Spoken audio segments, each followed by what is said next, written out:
Hi, I'm Kenny. In this video, I will share with you my wonderful experience when I learned from St. Hugh's College, the Oxford University. Now, it's not only about the subject itself, but it also the wonderful and long history of the university and college. And of course, from professional, funny, friendly, lovely teachers I learned from. So let's start. You may heard about the Oxbridge. The work said that are two oldest university in England. So the Oxford and the Cambridge. This Oxford found in 1000 and maybe at the 86, I remember. Here is St. Hugh's College, where I've lucky had the chance to learn, to be educated here, not only by the subject itself, but also the learning experience. This college founded in 1886 to offer the Oxford education for women who could not afford for university free at that time. I fell in love with the teacher here. No need to say about them professional, but funny, honestly, and friendly. And here, Julia, my lovely teacher, Emma. Hi, Messi. Although I got lost in the forest of knowledge, but finally I got it. So thank you very much for I have a wonderful time to learn from you.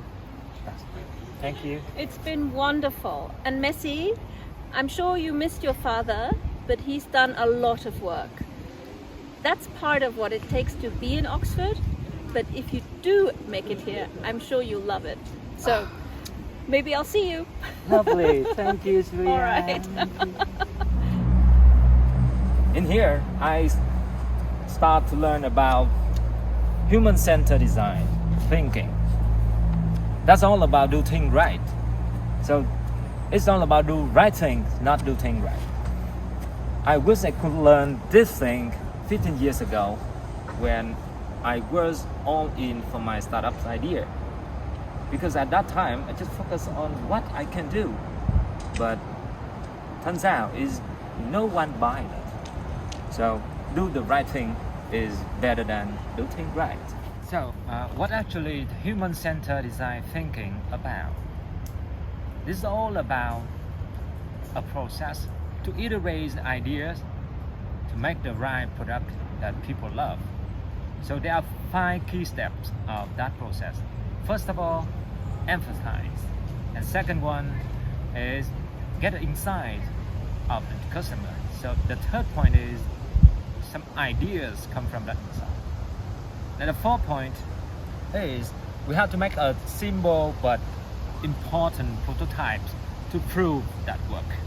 And finally, we put that prototype into the testing so that we can get feedback as soon as possible to turn our product into more valuable and useful one so that people can use that actually.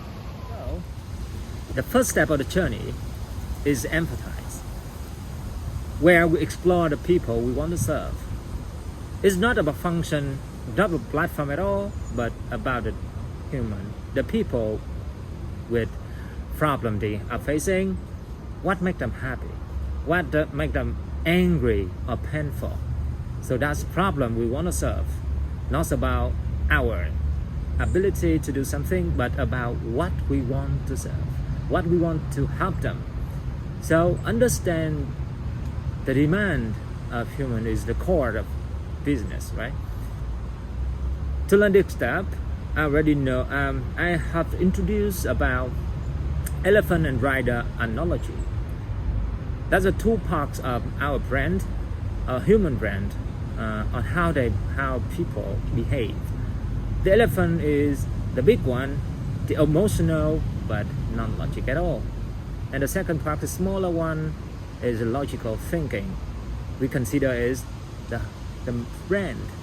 So we have to know how to impact those both things with the right ratio, right? The elephant is bigger one, so we have to care about emotion, about the love, the feeling, before we actually go through the function, the features, and everything else of the product. Okay, the second step.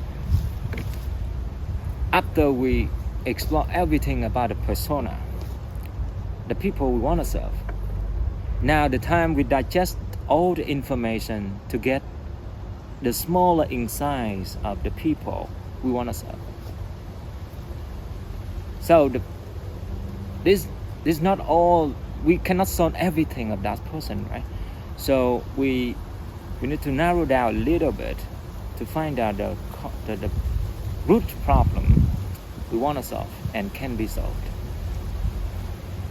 In this step, I learned from the funny game like duck building, duck making from 6 pieces of Lego, kind of.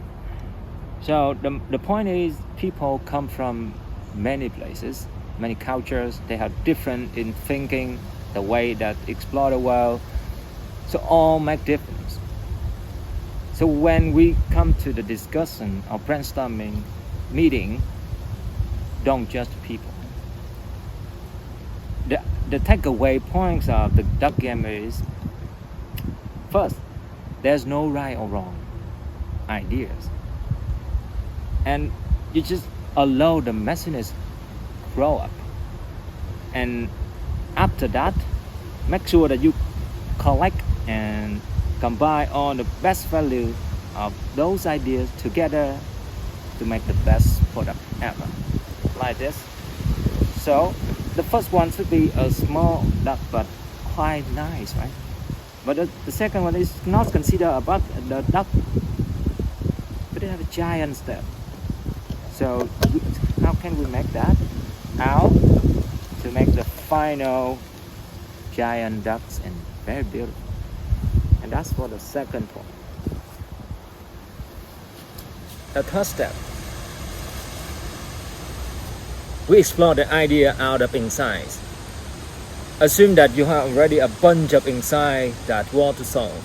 Now, we do a little bit further to narrow down the insight into ideas to build a product.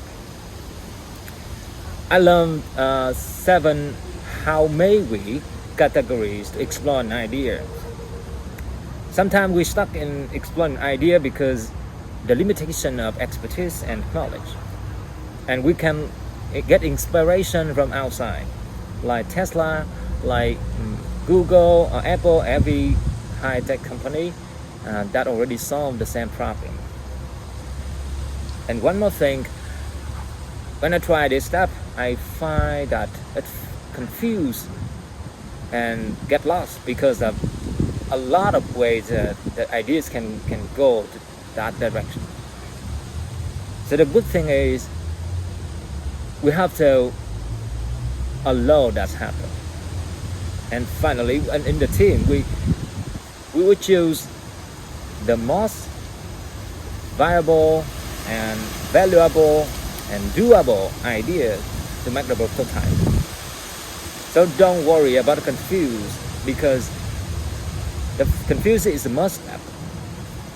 If you don't confuse enough, that's not new ideas, right? Step 4, prototype. Now the time to pick up one most important idea to build a prototype. You need something to put out the world so that your client, your target audience, can be see and feedback. So your idea will be built in many kinds of prototype, from cartoon, from a slide, and every kind of hack solution. It's not the final solution yet. It's just something for testing. So make it short, single, and direct solution that visible to your client, to your target clients, so they can have feedback on. The way to do this step is, whatever in your hands, don't make it perfect. And make it single, visible, and most valuable for customer. The final step of the whole process, testing the prototype. In this step, we put a prototype in your view of your client. So the communication is the key skill in this step. You have to persuade client to use your product, right? So I learned the 3 ingredients from Aristotle about how to persuade people. The first is logos, the second is pathos, and finally the ethos. This is your head, heart, and hands when you try to persuade people. So another study showed that 55% people have the first impression is your body language, and 37% from your tone and voice, and just 7% of them is from what you say. So make sure you prepare is a direct ratio of time, because you will fail if you try too much on the work you say but ignored the tone and voice or even your body language. How you appear to people is the most important thing you may not know before, right? So that's all. 5 steps. That's quite a process. You do it again and again to find your product. It's not a one-time or one-stop task doing. So I think that's all. Thank you very much for following me until now. I hope that you have some useful takeaway from this video. I especially make this video for my son. He's 7 years old right now. I hope one day this video will inspire him to be here to learn. So I will see you here. Let's see. See you.